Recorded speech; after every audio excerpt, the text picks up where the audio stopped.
નાણાં, શહેરી વિકાસ અને શહેરી ગૃહ નિર્માણ વિભાગના મંત્રી કનુભાઈ દેસાઈએ ડુંગરા ઇન્ડસ્ટ્રીયલ એસ્ટેટના ₹25 કરોડના ખર્ચે હાથ ધરનારા વિકાસ કાર્યોનું ખાતમુહૂર્ત કરી કામોનો શુભારંભ કરાવ્યો હતો।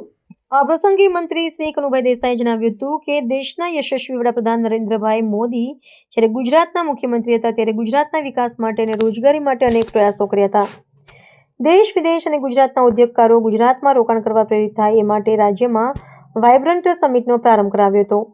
આ વાઇબ્રન્ટ સમિટથી ગુજરાતમાં એક ઔદ્યોગિક વિકાસની હારમાળ સર્જી હતી અને ગુજરાત આખા દેશનું ગ્રોથ એન્જિન બન્યું। વાપીની સાથે જોડાયેલી ડુંગરા એસ્ટેટ આજે વિકાસના ₹25 કરોડના વિકાસના અનેક કામોની શરૂઆત કરવા જઈ રહી છે। એ આવતા 25 વર્ષો સુધી આ એસ્ટેટને ધમધમતી રાખશે એવી મને ચોક્કસ ખાતરી છે, એમ મંત્રી શ્રી આ તબક્કે જણાવી આ એસ્ટેટના પ્રમુખ શ્રી R.D. મોરિયા, વાપી નોટિફાઈડના ભૂતપૂર્વ ચેરમેન હેમંતભાઈ પટેલ અને GIDCના કાર્યપાલક ઇજનેર દેવેન્દ્ર સગરને અભિનંદન આપ્યા હતા। મંત્રીએ આ GIDCમાં પાણી, ડ્રેનેજ, સ્ટ્રીટ લાઇટ વગેરે શરૂ થનારા માળખાગત વિકાસ કામોની માહિતી આપી હતી।